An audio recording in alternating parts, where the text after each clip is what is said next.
Bismillahirrahmanirrahim. Alhamdulillahi rabbil alamin.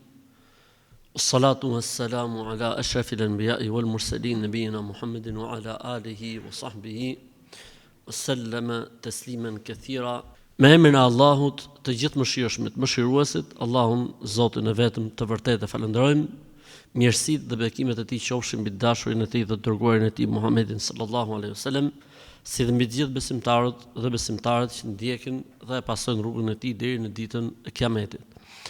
Allahu xhalla xhelaluhu i lutemi ashtu siç është lutur pejgamberi sallallahu alaihi wasallam për Abdullah ibn Abbasin radhiyallahu ta'ala anhu, Allahumma faqihna fi din, o Allahu Zot, na mundso ta kuptojmë fen dhe besimin.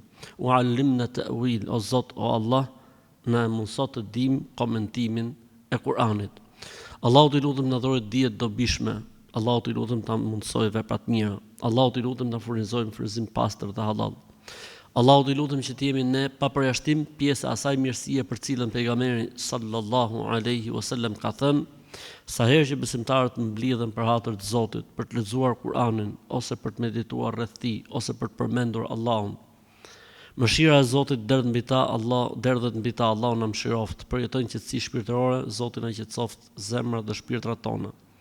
Melajket i mbulojnë me krahët dhe me flatrat e tyre, lut Zotin e Madh që të jemi ne për atyre që na mbulojnë melajket me krahët dhe me flatrat e tyre. E Allahu i përmend atje ku është ai, qofshim ne për këtyre njerëzve. Amin. E kur çohen nga këto vende dhe takimet e tubime, një zë thret nga qielli, çohuni se Zoti për Allahu ka fal gjunahet. E çfarë keni pas të këqija, Zoti ju ka kthyer në sevape. Qofshim ne për atyre njerëzve që të këqijat tona Zoti i fal, e gabimet tona i kthen në sevape dhe në shpërblime. Amin. Me shpresën e të Madhit Zot, pa bërë shumë hyrje, do të futemi direkt aty ku ne e kemi ndërprerë mësimin ton, komentimin e surës Et-Takathur. Et-Takathur, angazhimi për të pasur dhe për të shtuar sa më shumë. Allahu xhalla xhelaluhu na ka treguar në Kur'an pjesët përbërëse të karaktereve dhe të natyrave njerëzore. Ndër këto, le të themi, pjesë përbërëse të karakterit njerëzor është dëshira e njeriut për të pas sa më shumë, për të mbledh sa më shumë, në të gjitha kuptimet e fjalës, në pasuri, në pushtet, në shikueshmëri, në ndjekës, në çdo gjë, njeriu ka qejf të ketë sa më shumë. Pra nuk kënaqet me pak. Ndërkohë që feja dhe besimi mëson që njeriu të kënaqet me atë që i ka fal Zoti. Nuk e ndalon njeriu që të ketë shumë nëse dëshira për të pasur shumë nuk bie ndesh me mënyrën se si fitohet, në mënyrën se si harxhohet. Nëse dëshira për të pasur shumë nuk e pengon atë nga adhurimi i Zotit, nga bërja e farzeve. Nëse dëshira për të pasur shumë nuk e çon atë në haram dhe në gjuna. Në këto raste s'ka problem. Gjithë problemi është se njeriu e myt tabiati, natyra e tij origjinale, e si pasojë në emër të shumimit dhe të shtimit nuk sheh sa a bëhet kjo pengesë për të adhuruar Zotin, a bëhet kjo pengesë minimalisht për të bërë farzët dhe detyrat, a bëhet kjo shkak që të binë gjunahe madje ndoshta dhe të mëdha, siç është interesat bankare, kamatat apo edhe gjëra të tjera. Sepse ne kemi thonë vazhdimisht që nuk është se Islami ka alergji ndaj të pasurit dhe të pasurit shumë. Islami e ka problemin tek mënyra se si fitohet dhe tek mënyra se si harxhohet apo shpenzohet. E këtu Allahu xhalla xhelalu në surën El-Hakum Takathur tregon pikërisht një nga, le të themi, problematikat njerëzore që është dëshira e njeriu për të pasur. Aq e madhe është kjo dëshirë, saqë nganjëherë e huton njeriu nga qëllimet kryesore të jetës, siç është adhurimi i Zotit, siç është mendimi për botën tjetër dhe të menduarit për llogarinë, mirë që po mbledh, mirë që po fiton, po si do i thosh Zotit, si do arsjetosh tek Allahu xhalla xhelaluhu. Dhe kjo vlen në të gjitha fushat. Apo mund bëhet ndonjëherë shkak që njeriu të lejë detyrat kryesore në jetë, siç është familja. Ka njerëz që nuk martohen për shkak se duan të kenë sa më shumë pasuri, pastaj të martohen dhe pastaj shkojnë 40, 50 edhe qajnë me orar. Dhe ka të tjerë cilët në emër të shumimit të diplomave, dëshmive, se do të mbaroj dhe doktoraturën, dhe shkon 30 dhe sa e kusur, edhe pastaj kur gjejnë një me shkop që të martohet me të. E ka angazhu diçka. Ose mund të angazhoj njeriu nga Zoti dhe adhurimi i tij, ose mund të angazhoj njeriu nga qëllimet dhe detyrat kryesore që ka njeriu në jetë, siç është familja e tjetër. Por edhe mbas kësaj, ka njerëz që dëshira e tyre për të angazhuar, për të shtuar, për të pasur sa më shumë, i bëjnë që të lejnë masdore detyrat që kanë në familje, ndaj prindit, ndaj gruas, ndaj fëmijëve, ndaj gjakut dhe farefisit.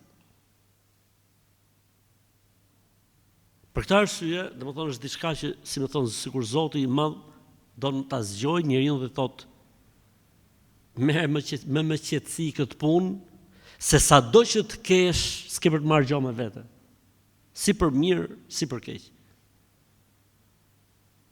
Merr njeriu me vete shpërblimet e të mirave që ka bërë dhe merr njeriu me vete gjunahet e si më thon ato, mëkatet e gjunave që ka bërë.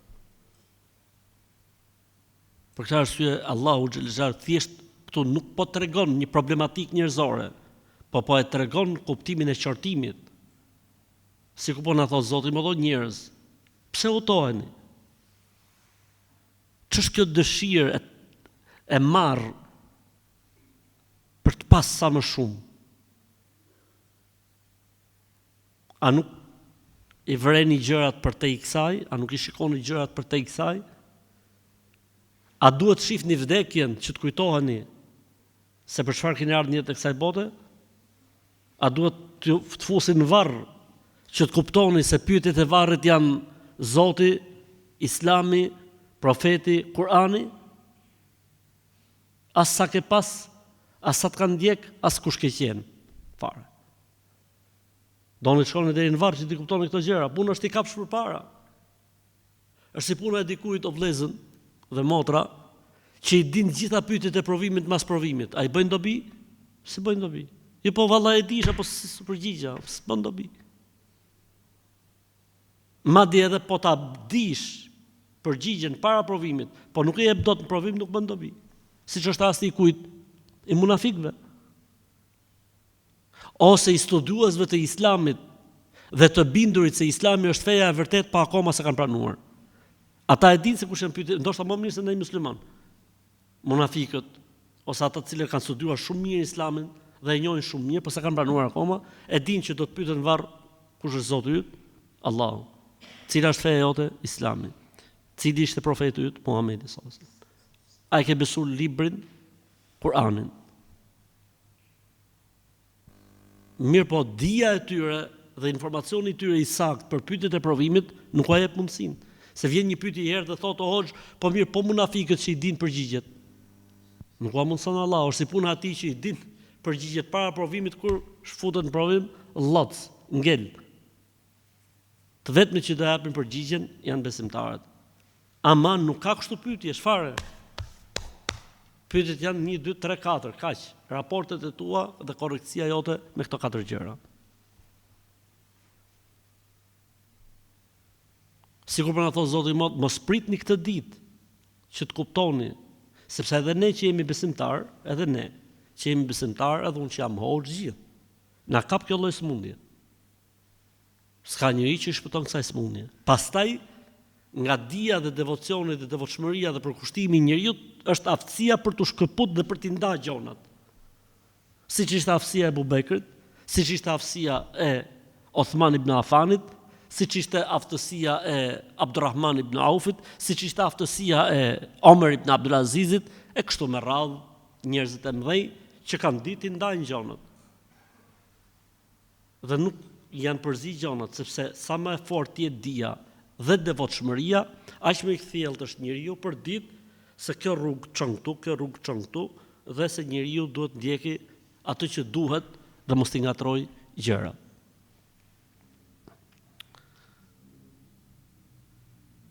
Elhakumut takathur hatta zurtumul maqabir. Ka angazhuar, tha Zoti, juve dëshira për të pasur sa më shumë. Çfarë? Pasuri. Ndoshta edhe fëmijë, trashëgimtar, ka njerëz që janë shumë të angazhuar në kjo pjesë për shembull. Siç e tham pra, pushteti, dëshira për të pasur më shumë, për të ndjekë sa më shumë, e kështu me gjitha këto. Hatta zurtumul maqabir, derisa shkon. Por ajo që përmendet më shumti si që e angazhon njeriu dhe e huton njeriu nga qëllimi i tij kryesor është pasuria. Në emër të asaj njeriu bën shkeljet. Në emër të asaj njeriu neglizhon, në emër të asaj njeriu justifikon veten. Për këtë arsye, kur përmend Allahu xhallahu xhelalu justifikimet e hipokritëve në Kur'an, hipokritët kishte momente që dilshin zbuluar fare. Gjëja e parë që ato kanë përmend si arsyetim në rastet më të këqija që kanë dalë zbuluar në raport me tradhtinë e tyre ndaj profetit alayhis salam, ndaj islamit, ka qenë shaghalatna amwaluna wa ahluna. Po u angazhum me parat, u angazhum me pasuninë, u angazhum me fëmijët, me gruan, na angazhun. Dhe nuk i përgjigjet profetit alayhis salam, nuk i përgjigjet Zotit.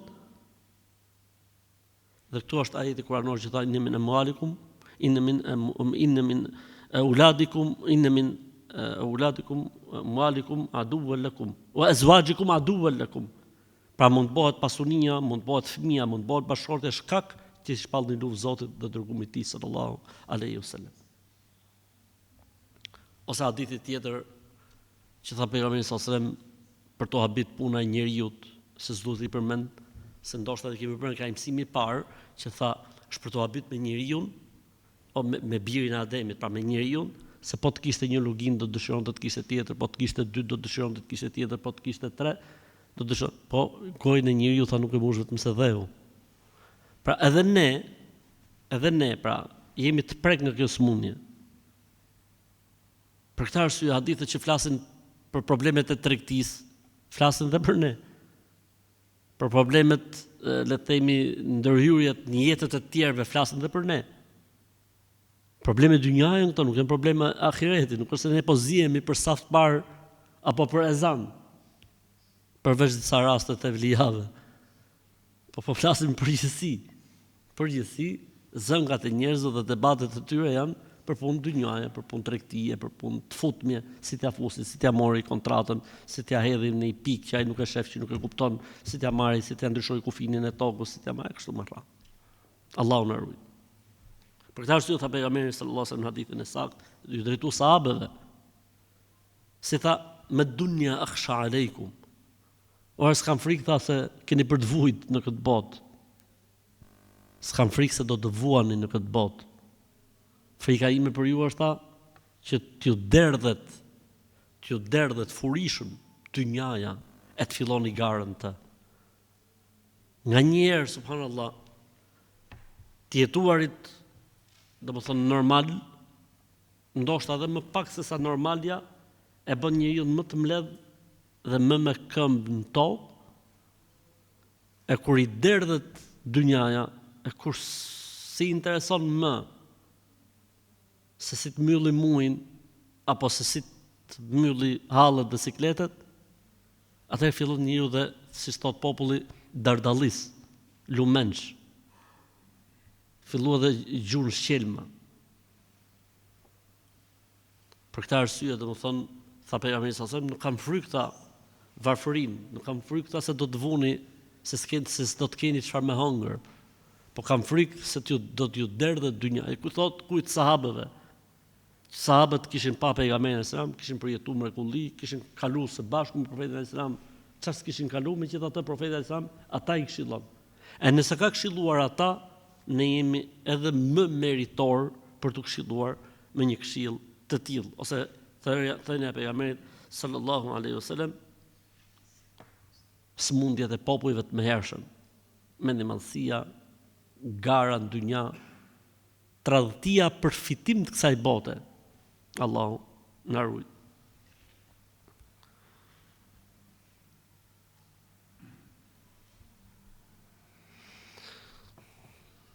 Derisa vizituat Varrezat. Tu nuk ka për qëllim derisa vizituat Varrezat shkut një ditë në Varreza për të përkujtuar vdekjen. Po mund ta ketë dhe këtë kuptim, që do të thotë njeriu mund të hutohet mas kësaj bote, mund ta mysi dëshira për ama po shkoj ditë ke Varrezat, e kupton që fillon edhe i ndron peshoret e gjërave dhe e kupton të pritë Allah. Këta që kanë marrë Allah. Po çfarë ndodh kur shkojnë njerëzit në Varreza? Ajo që ne kemi parë në pjesën më të madhe të rasteve, përveç se kur le të themi ai që vdes është besimtar dhe ata që e shoqërojnë besimtar devotshëm, në rastet e tjera vazhdojnë edhe në Varreza muhabetet e kësaj bote. Partish politike, muhabete dallate, qeshmje, se ka aty njerëz që bëjnë atë, si më thënë, ritin fetar të xhenazës, e ku dëgjon apo dikush flet atje këshillon. Për këtë arsye unë i bëj thirrje gjithë xhallarëve që kur shkojnë për të falë xhenazë, të marrin me vete altoparlant dhe mikrofon. Që ti mbledh njerëzit valla. Na kanë ndodhur për shembull, kemi shkuar aty. Apo se kemi edhe çik zonën e Dobët për shembull, kanë gjuhë për shembull 7 rrjeshta. Rrjeshtat e tjerë e mos më fol për ato ti maton që tu i thonë njëri tjetrit, "Çau kokën." Se këta ka gjetë me fol, se ai ka shumë punë për të bë, edhe ai 5 minutëshi që flet hoxha i duket shumë. Për këtë arsye edhe hoxhallarët duhet të kenë me vete, duhet të jenë të pajis. Me mikrofon duhet të jenë pajis me altoparlant, e to açojnë më rresht funit atje. Bismillahirrahmanirrahim. Thonë na erdhi meleku i vdekjes, me na pyet. Që të vi mendja Allah. Robi i mençëm, zen men, thjesht me vizitën e Varrezave. Pa kupton që fillon edhe i ndryshon rregullat e jetës dhe të lojës së kësaj bote. Pak më i mençëm se sa ky është ai që shkon në Varreza për të shoqëruar dikë që do të nisi rrugën e ahiretit. Mirë që herët e tjera nuk ka zonë mend, po të paktën kur e shef dikë që zhvillohen mbi të procedurat e transferimit, duhet zej mend. Po kuptimi më i saktë i ajetit është ky që do të themi tani. Pavarësisht se këto që tham vlen gjitha, është që ju jeni aq shumë të hutuar, të angazhuar në mbledhje dhe në shtim të gjitha fushave që përmendëm më lart deri në vdekje. Hadith më interesant për këtë nuk ka se sa hadithi i pejgamberit sallallahu alajhi wasallam i cili tha: plaket njeriu dhe thinjet, po tek ai rinohen 2 gjëra. Cilat janë? Dëshira për të pas lakmia dhe dëshira për të jetuar. Subhanallah. Pra, çdo thinj ne i kemi mbuluar alhamdulillah. Po çdo thinj duhet shërbej si një sinjal. Çdo thinj duhet shërbej si një sinjal, zgjohu. Çdo krrusje duhet shërbej si një sinjal. Çdo smundje që nis e s'dimo me pushu, thot ilaçi për hershëm, duhet shërbej si sinjal. Ka njerëz që nuk i shërbejnë këto sinjale, po përcjellja e dikujt nuk shërben si sinjal. Sprovat, fatkeqësitë, hallet, çfarë i ndodhi njeriu në jetë. Si tha pejgamberi sallallahu alajhi wasallam, s'ka arsye më te Zoti një njeri që arrin moshën 60 vjeçare. Pra po arritet të jetosh deri në 60 vjeç, çfarë do më të zbresin me lajket tregojnë Apo do të vi Zoti në tokë, tregoj. S'ka më arsye pra. Aq shumë ke pati nga jeta, aq shumë ka pru Allahu mesazhe, o vëllezër, pyetje. Sa është minimumi i mesazheve që Zoti jep njeriu në një vit? 2 herë. Minimumi i mesazhit që Allahu jep çdo njeriu në një vit është 2 herë.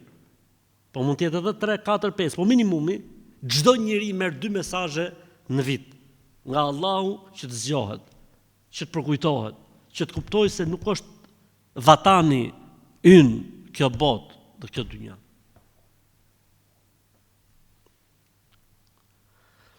Hatta zurtumul maqabir, derisa vizituat varrezat. Vizituat pra thamë është në kuptim këtu, pra derisa qëndruat, derisa u bët banor. Po pse ka thënë vizituat dhe nuk tha u bët banor? Sepse ti në varreza nuk do të jesh përjetësisht. Ti në varreza do të jesh përkohësisht. Kanë thonë ky është një nga argumentat se si Kurani vërteton se ka jetë në varr. Ka argument tjetër, po ka dhe argumentat tjera. An-naru yu'raduna 'alayha ghuduwan wa 'ashiya wa yawm al-qiyamati adkhilu ala fir'auna ashad al-'adhab. I paraqiten zjarrit të xhehenemit çdo mëngjes dhe darkë, e kur të vi dita e kiametit, do t'i fusë në xhehenem. I paraqiten, pra e shohin, ju vjen. Por se futja do t'jetë mas ditë kiametit. Dhe kjo është nga pyetjet më të shumta që është bërë në kohën kur ne bëjshim ato mësimet e stacioneve të ahiretit, si është puna që njeriu thot futet në xhenet, kopsh xhenetin në varr, apo futet në grop zjarri në varr, ndërkohë që ne e dimë që xhenemi do të fillojë kur mas ditës kiametit dhe xheneti do të fillojë mas ditës kiametit. Futja këtu në xhenet dhe futja në xhenem është futje shpirtërore. Shpirti shkon dhe e shef aty dhe rrin aty. Dhe shpirti shkon këtu dhe e shef dhe rrin aty. Ndërsa futja me trup dhe me shpirt do të jetë masi të bëhet hesapi dhe llogaria ditën e kiametit. Ka dhe ajete të tjera të cilat flasin, po ky është më i qartë ky që përmenda, po edhe ky që përmendëm, po ka edhe të tjera ajete kuranore dhe hadithet e pejgamberit sa sem janë mutawatira. Mutawatira do të thotë hadithe masive. Pra hadithe të transmetuar në masivitet që ka jetë varri dhe ka pyetje varri, dhe për këtë muslimanët kanë rënë dakord unanimisht. Pra unanimisht të gjithë muslimanët besojnë se ka jetë varri. Jeta e varrit ato të jetë një jetë që e përjeton vetëm shpirti, apo një jetë që e përjeton shpirti dhe trupi.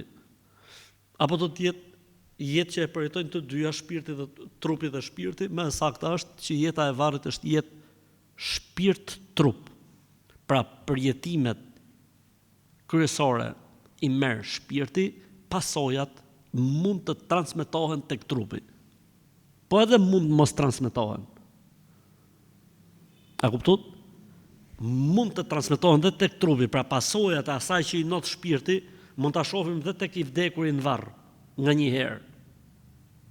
Po jo gjithmonë. Ky mund të jetë në kokër të xhehenemit, ndërkohë që trupi i tij në varr është sakllam, për shembull.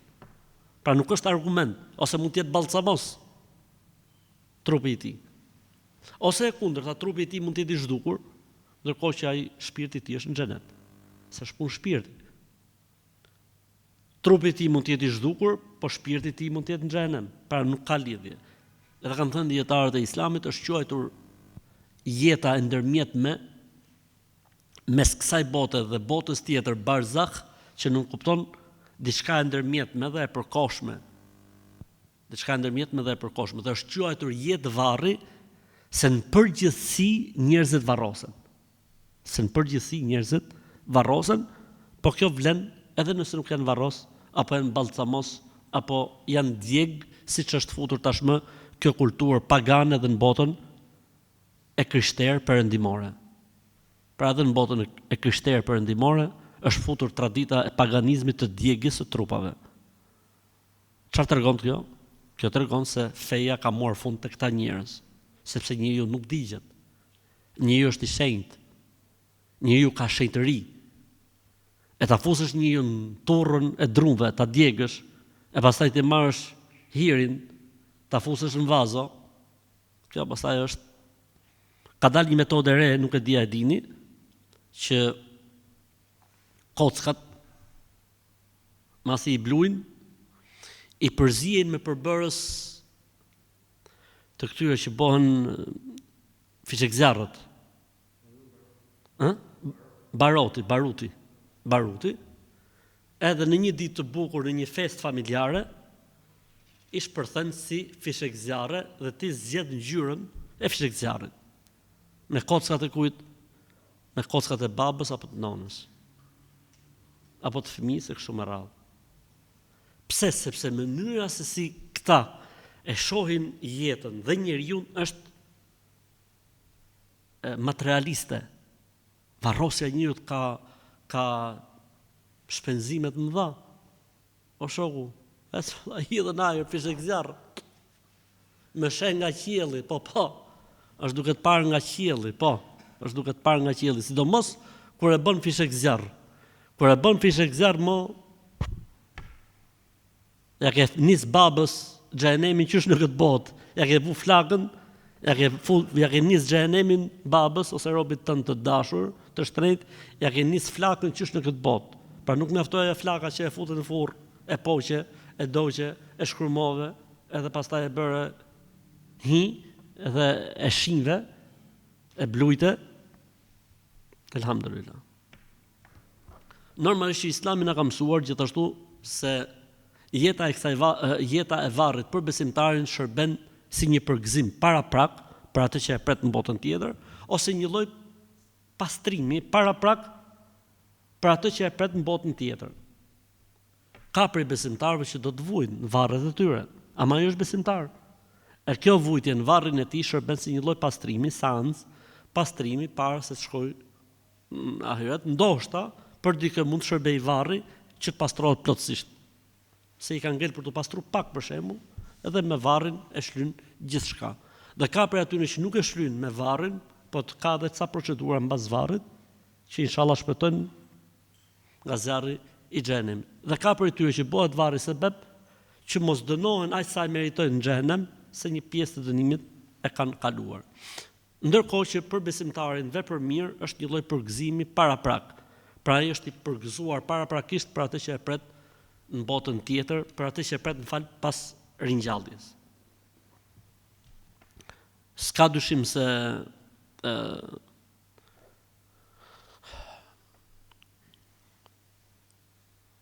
besimi I besimtarve në jetën e varrit është një nxitës apo një shtys që njeriu të ketë kujdes, sidomos të ruhet dhe të ketë kujdes për ato gjëra që e shpëtojnë nga dënimi I varrit, që janë përmendur në hadithe, siç është namazi, agjërimi, siç është sadakaja, siç është ruajtja e farefisnore, leximi I surës El-Kahf, nëse e jep Zoti kismet me vdek në luftë ose si vrojtues në luftë, ose nëse ja jep Zoti dhuratën me vdek për ditë xhumaj ose vdes në një nga gradat e shahidllikut përveç luftës e kështu me radhë, dhe më urujt nga ato gjëra që mund të bëhen sebeb që njeriu dënohet qysh në varr. Ka dënime që fillojnë qysh në varr. Siç është për shembull mospastërtia, kur njeriu pastrohet, siç është gibeti, domethënë përgojimi, siç është shpifja, siç është thashë themja, ka gjëra që fillojnë qysh në varr, pra janë përmendur, janë cilësuar në hadith që këti I fillon qysh në varr, dënimi I Zotit na ruaj. Atëherë duhet me bë sebepet, duhet me bë të gjitha arsyet. Dikush prej dietarëve kapet tek fjala zurtumul maqabir, thot pëlqehet në Islam që njeriu të vizitojë varrezat, dhe faktikisht është e pëlqyer, pavarësisht se nuk ka lidhje me ajetin. Po këto në librat e tefsirit nganjëherë zgjerohen në komentim, edhe faktikisht vizita e varrezave është e pëlqyer në Islam. Sidomos për njerëzit e njohur dhe të dashur që ke pas në këtë botë, siç janë prindrit, familja, shokët, është mirë që njeriu t'i vizitojë. Pse? Është transmetuar nga Abdullah ibn Abbasi, radhiyallahu ta'ala anhu, I cili ka thënë se nuk ndodh që dikush të vizitojë dikë që ka ndruar jetë, që e ka pas njohur atë në këtë botë dhe shkon I jep selam që ai mos ta di këtë gjë apo mos I kthej selam. Për këtë arsye o vëllezër, nuk duhet neglizhu kjo pjesë dhe motra normalisht. Nuk duhet neglizhu kjo pjesë. Nuk ka kuptim vallahi bilaj për Zotin që ta dush prindin sa ka qenë gjallë e mas vdekjes ta harrosh. Mos ta vizitojsh. Vallahi nuk ka sens. Pasha Allahun, mos vizita e varreve të prindërve mas vdekjes është pjesë e mos respektimit ndaj tyre, vallahi billah. Futet tek ajo që quhet mos respektim apo mos kujdes ndaj prindërve. Si më valla s'ka kuptim vallahi billah për Zotin. S'ka kuptim. Mos i shkosh babës për vizitë ke varri, mos i shkosh nonës për vizitë ke varri, gjyshes, gjyshit, njerëzve shokëve tuaj por ato që kanë ndruar jetë, vllai, shok, mos ta dish kur ka varrin. Vallahi kjo është e rëndë shumë për mendimin tim dhe tregon se nuk jemi aty ku duhet. Sepse dashnia për hatër të Zotit dhe dashnia e gjakut nuk është diçka që shuhet me vdekjen. Nuk e dia e kam përmend një ditë, nuk e dia e kam përmend këtu, po kam pas një ditë një ulje me një që thoj të vetës nuk besoja, kupton. Edhe e pyeta i thash, ndër të tjera, ra muhabeti për botën tjetër, masi e kalum këtë fazën e besimit, domethënë. Më shumë tregonte se anonte tek agnostiku, jo tek ateisti. E rëndësishme bombi se shumë. Edhe mua ka bërë shumë përshtypje kur ai tha, ky e mande veten si jo besimtar, kupton? Po mua bëni shumë përshtypje dhe e përdora këtë gjë në debat me të. Kur ai tha çdo javë vizitoj njërin për prindërve që i kishin ndruar jetë. Çdo javë. Ne nuk e bëjmë këtë gjë çdo javë. Ndërsa ky e bonte. Pra ka diçka këtu tek ne që nuk shkon faktikisht. Do thoshte ne kemi punë, kemi halla angazhime. Sa është arsye tim vallahi, për Zotin nuk është arsye tim. Nëse i thashun po pse vizitoj thashun. Ti ja beson se s'ka mo jetë mas vdekjes. Ti s'beson shpirt, i thash. As beson jetë mas vdekjes. Për çfarë i shko ke varri? Ma përsëri dhe herë pyetjen tham. Ma bëj dhe herë pyetjen. Po e thash ta përsërisun. Thasha, ti s'beson shpirt as në jetë varri. Për çfarë i shkon? Ai është bodhetani, ka marrë fund gjithçka. Këtë gjë ta nuk e kisha me mua asnjëherë. Thash është diçka pra që tërheq, që shkon. Subhanallah. Kështu që le të shërbej kjo si një këshill për gjithë ata që Zoti i ka sprovuar me vdekjen e prindërve, ose të afërmve, ose të shokëve dhe të dashurve, që nëse ju a dini varret, mos u harroni varret, edhe vizitojeni. Sidomos kur jepet mundësia burri dhe kur ti shkon Varreza për shembull, është i xhenaze. Shko ke shoku, shko ke vllai burr, shko ke baba, shko ke nona. Jepi ai selam, bëj dua për të. Allahu ju shëroft ata që kanë ndruar jetë prej të dashurve tonë e i rujt ata që janë gjallë prej tyre. Po kështu ne e prekim si çështje vizita e grave për sa i përket Varrezave. Në mendimin më të saktë të dietarëve është që lejohet njësoj si për burrat, dhe është sunet njësoj si për burrat. Duke mbështet në hadithin e pejgamberit sallallahu alaihi wasallam, i cili ka thënë: unë me të vërtetë ju kam pas ndaluar që t'i vizitoni Varrezat, por nga sot e tutje vizitojeni Varrezat sepse ju kujtojnë ahiretin, ju kujtojnë botën tjetër, dhe kjo vlen si për meshkujt edhe për femrat, ndërsa hadithi i pejgamberit sallallahu alaihi wasallam, mallkuar qofshin gratë që vizitojnë ose femrat që vizitojnë Varrezat, është thënë në kohën e ndalesës përgjithshme. Ka qenë një kohë që pejgamberi sallallahu alaihi wasallam ka pas ndaluar njerëzit nga vizita e Varrezave, pastaj i lejoi. Edhe është përmend për femrat në të lloj forme se gabimet e femrave ishin shumë më të rënda se sa gabimet e burrave. Pra gabimet e burrave thjesht është mjaftuar sheriati me është e ndaluar, ndërsa për shkak të gabimeve të femrave sheriati ka thonë mallkuar qofshin. Pastaj kjo është shfuqizuar, pra është abroguar si ligj dhe ka mbet ligji për të gjithë njësoj, dhe ky është mendimi i të gjitha mëdhëbeve, përveç një mëdhëbi i cili e ndalon, por faktikisht nuk është nuk është se ja ka qelluar në këtë pikë. Tha i madhi Zot, Allahu xhalla xhelaluhu, kella sawfa ta'lamun, thumma kella sawfa ta'lamun.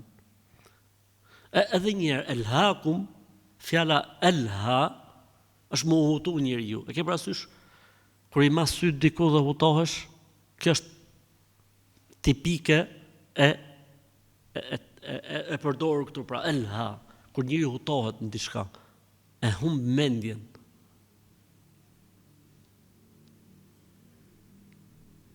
Humbja e mendjes mund të jetë për diçka shumë të rëndësishme, po mund të jetë humbja e mendjes për diçka që s'ka vlerë.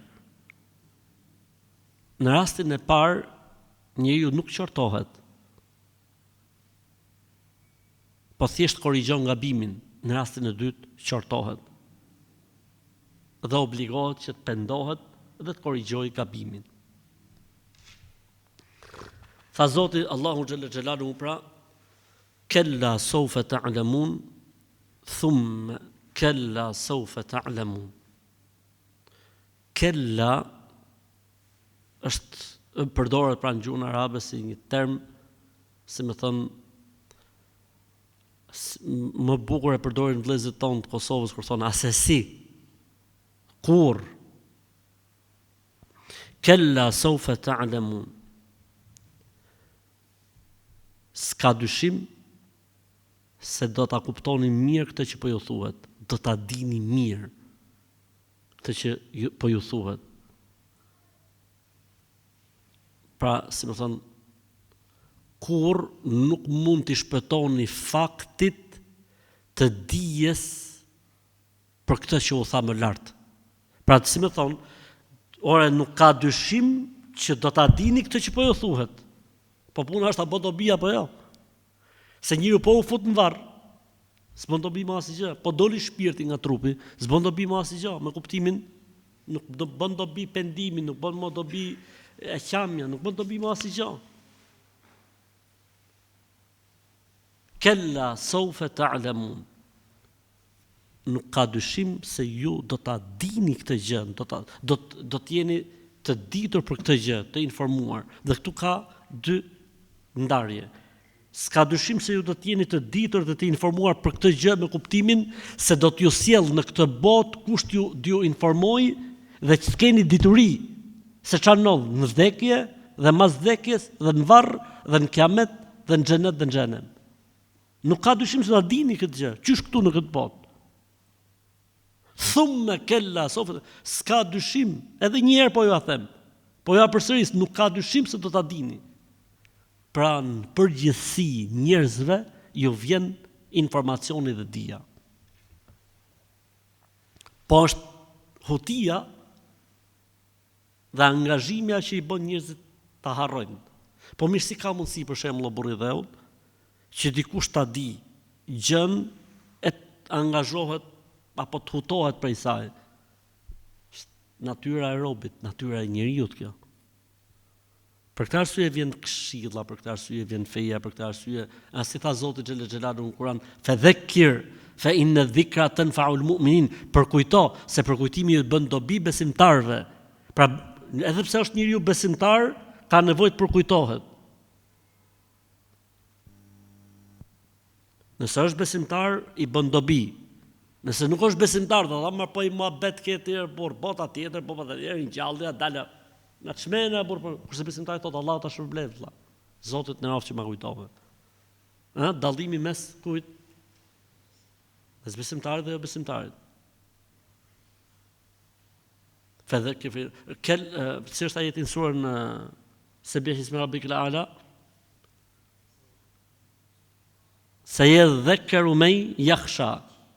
Do të përkujtohet kush me të vërtet i friksohet kësaj dite dhe takimit me Zotin. Ai e merr për pozitivitet kur dikush e këshillon. Ndërsa xhahili, çfarë thua vëlla, ama ku u bone ti me më thonë mu, kur i kom ditur këto gjona, xhahil pra, ignorant. Ka edhe më keq, ai që thot, po kush i ka pak, po kush ka ardhur prej andej, po pra se të kisha ardhur dikush prej andej, Domethënë duhet që çdo 3-4 vjet vinë një që sepse ju ndroni vazhdimisht. Po ne besojmë atë që ka thënë Zoti dhe pejgamberi sallallahu alaihi wasallam. Kuptimi i dytë, sepse tham kanë dy ndarje, pra s'ka dyshim se ta dini, pra do t'ju vi informacion. Edhe këtu në këtë botë do t'ju vi informacione për këtë gjë. Pra nuk është se ju ka fol kush, ua, çudi e madhe. Pas ka dalje shpirti, pas ka varr, pas ka jetë varri. Jo, do t'ju vi informacion që është në këtë botë. A mënyra se si pastaj ti ke reaguar përballë informacionit, ky është problemi jot, nuk është problemi i transmetuesit apo i sjellësit të lajmit. Kuptimi i dytë, s'ka dyshim që ju do ta dini këtë gjë, pra me kuptimin kur të vizitoni varrezat. Do t'i kuptoni shumë mirë këto gjëra që janë thënë, që janë treguar, që jeni këshilluar, që kanë ardhur profetët dhe i kanë transmetuar, që kanë zbrit librat dhe ju kanë orientuar, do i kuptoni shumë mirë, do t'i dini këto gjëra mirë. O vëllezër dhe motra, puna është që njeriu mos më lën veten e tij me i kuptu këto gjëra këtu. Puna është me zonë mend përpara, se sa mos me pas vlerë më zënia e mendve, si tha ai,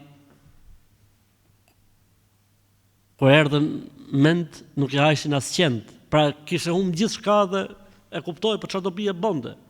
Ka njerëz që do ta kuptojnë se çfarë kanë humbë në të vërtetë dhe se janë angazhuar me diçka të pavlerë ndaj asaj që është e vërtetë dhe me vlerë, po gjithë problemi është se kjo gjëja nuk do t'ju bëjë dobi më. Për këtë arsye tha kella sawfa ta'lamun thumma kella sawfa ta'lamun. Kella law ta'lamuna ilm al-yaqin. Ilm yaqin, dije e sigurt. Ka 3 shkallë të njohurisë. Dija e sigurt, që është ilm yaqin. Ka ain yaqin, vrojtim i sigurt, dhe ka hak yaqin, e vërteta e sigurt. Dija e sigurt do të thotë informacioni i njeriut për një gjë i 100% i sigurt dhe i sakt. Kur njeriu ka informacion të sakt për një gjë 100%, kjo quhet dije e sigurt.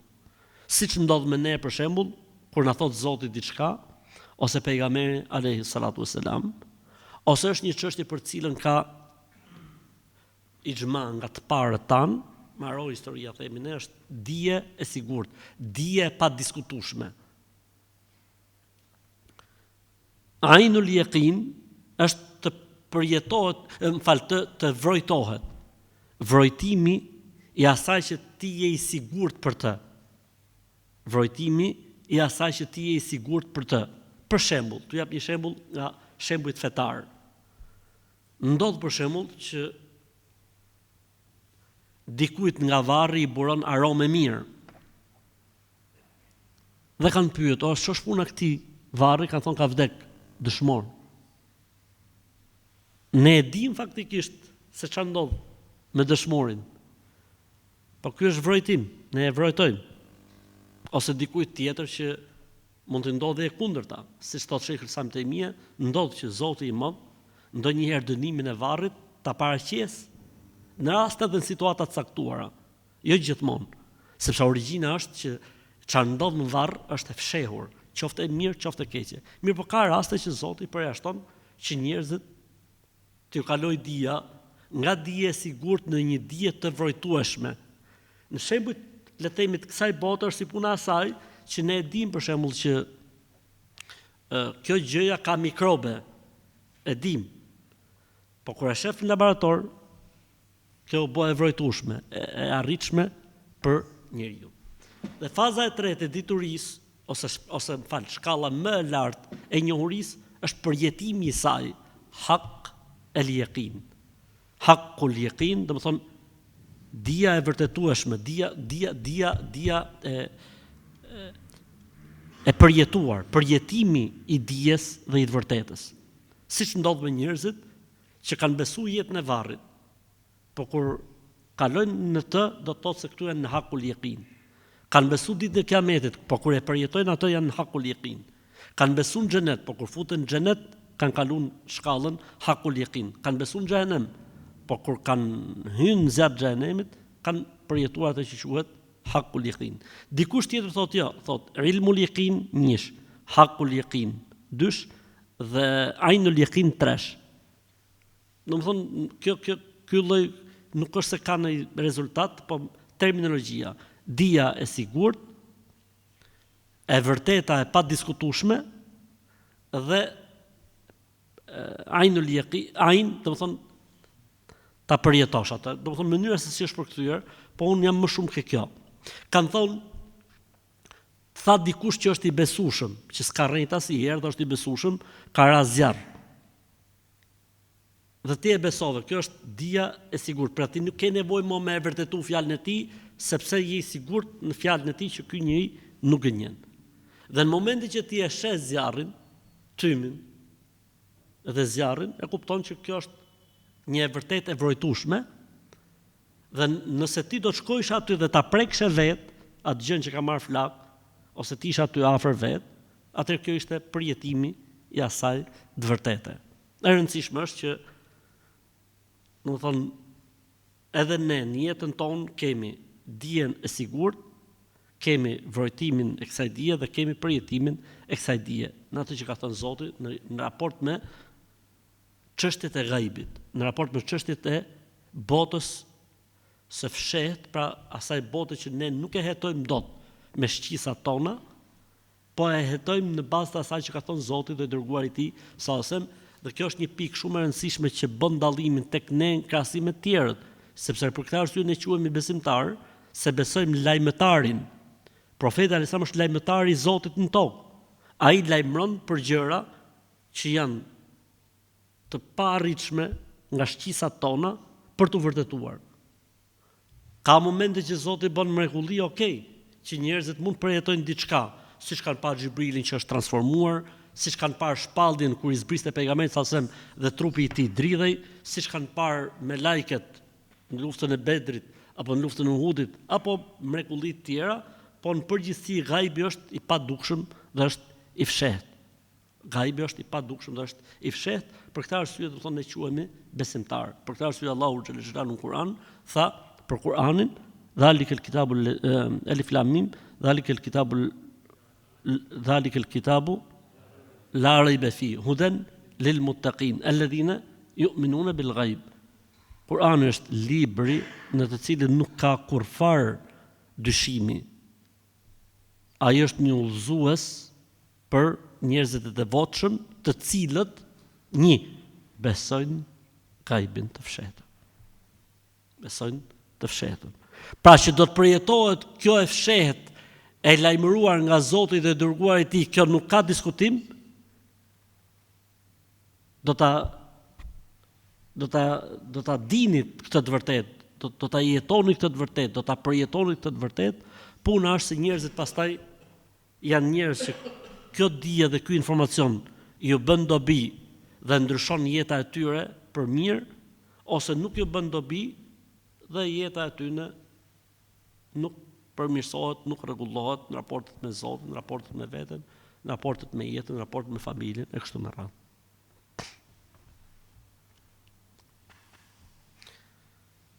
Kella law ta'lamuna ilma al-yaqin, nëse ju do të zotëronit dijen e sigurt, nuk do t'ju angazhonte kjo botë, nuk do t'ju hutonte, nuk do të vjeshit mbas saj. Gjithë problemi ku është se informacioni juaj është një informacion i mangët, një informacion që nuk ka arrit akoma në shkallën e kujt sigurisë. Dakord për këtë pjesë, po ne pse? Se ne e kemi dijen e sigurt, flas për ne besimtarët. Apo jo? Pse neve do të na angazhoj dhe do të na hutoj kjo botë? Mirë ata që nuk e kanë informacionin e dijes së sigurt që çdo gjë I huton, por neve përse duhet na hutoj? Neve përse duhet na angazhoj? Kjo është, si më thon Zoti po na tërheq vërejtjen. Sepse s'ndodh dhe nuk funksionon që njeriu ta ketë informacionin dhe dijen e sigurt për atë që e pret dhe të angazhohet.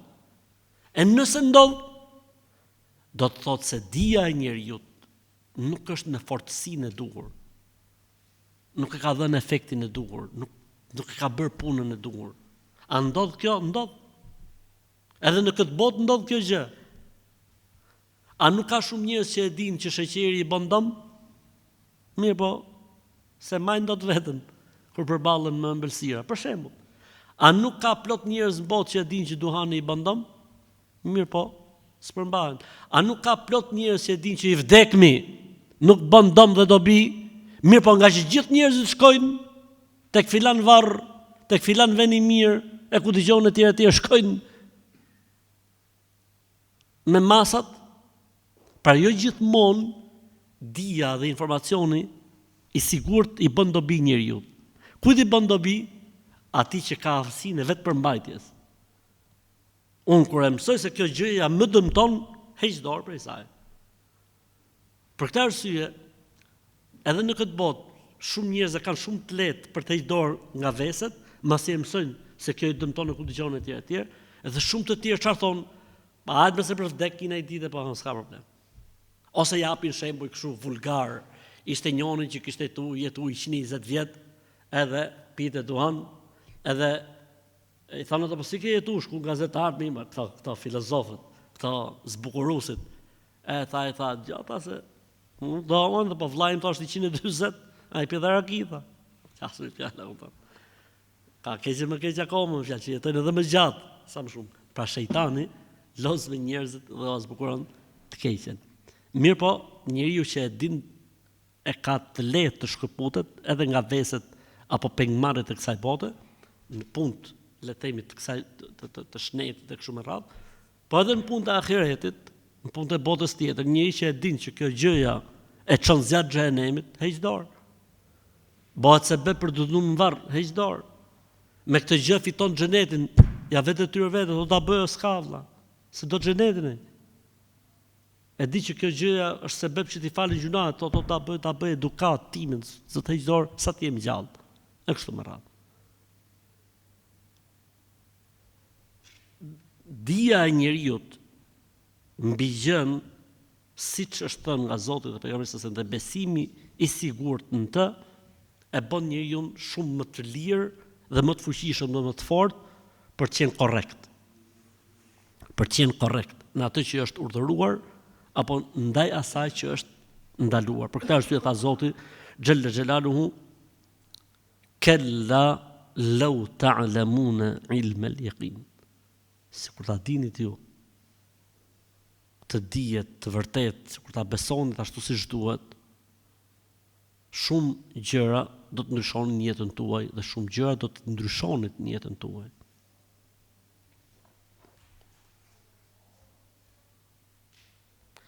Komenti tjetër interesant I kësaj është se thot Zoti,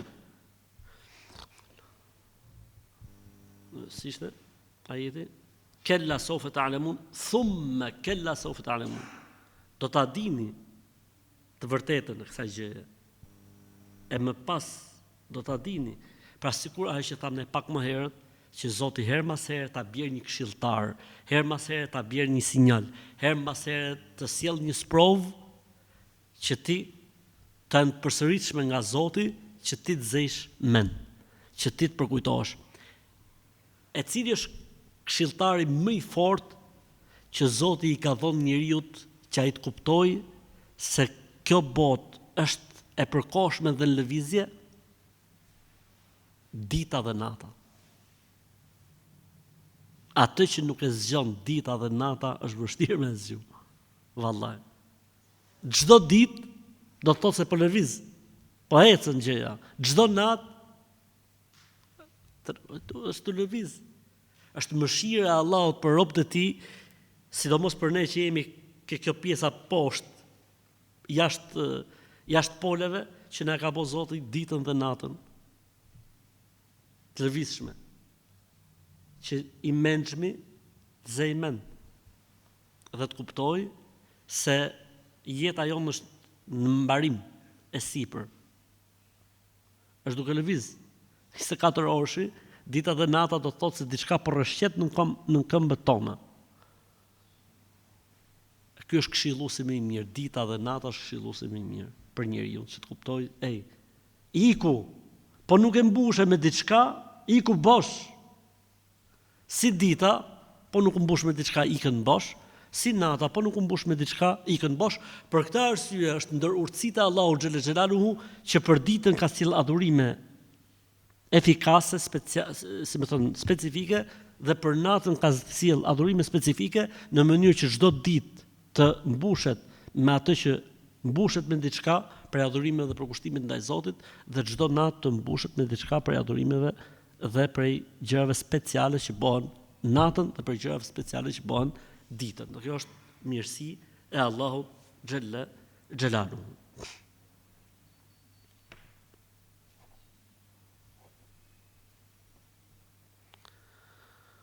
Lexojmë edhe një herë tek ajetet, kella sawfa ta'lamun, thumma kella sawfa ta'lamun. Kella law ta'lamuna 'ilma al-yaqin latarawunna al-jahim. Nuk ka dyshim që keni për ta parë dhe përjetuar zjarrin e xhenemit.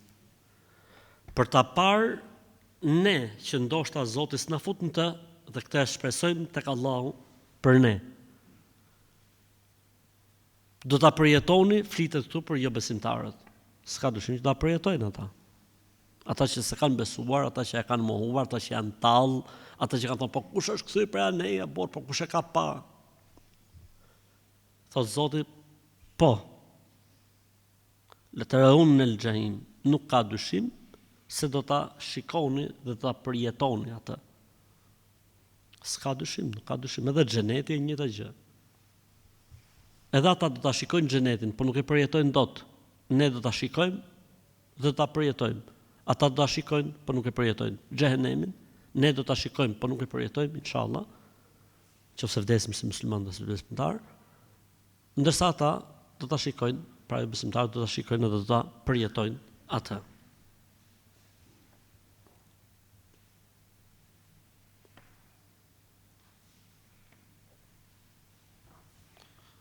Latarawunna al-jahim, këtu është përdor, si më thonë, një lloj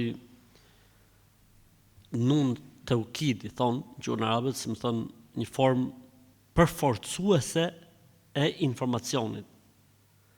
Nun taukid, i thonë gjuhën arabe, pra nuni që tregon ose që i cili, si më thonë, e bën informacionin më të sigurt dhe më të padiskutueshëm, sikur po thot Zoti, Allahu xhelle xhelaluhu, nuk ka dyshim që ta përjetoni, do ta shihni.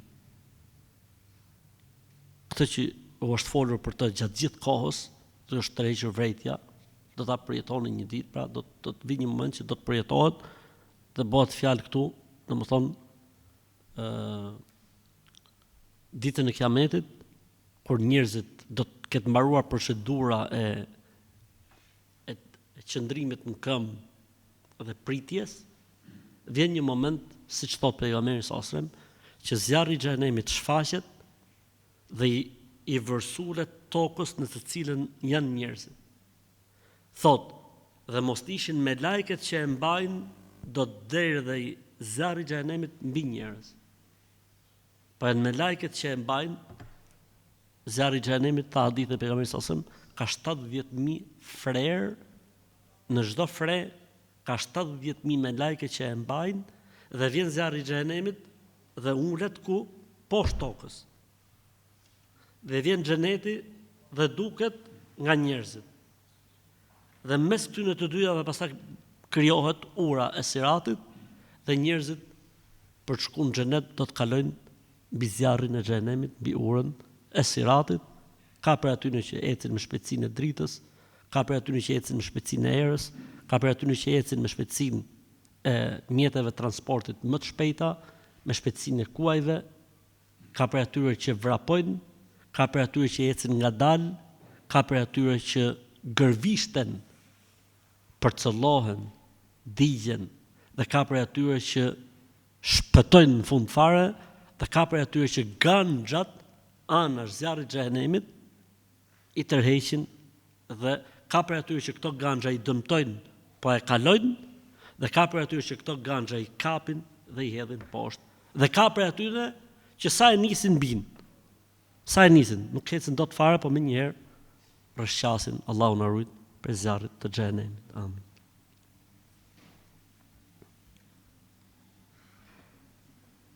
Thumma latarawunnaha ayn al-yaqin latarawunna al-jahim thumma latarawunnaha ayn al-yaqin, nuk ka dyshim pra se ju do ta shihni atë dhe do ta përjetoni atë, siç është pra ajeti para rendës.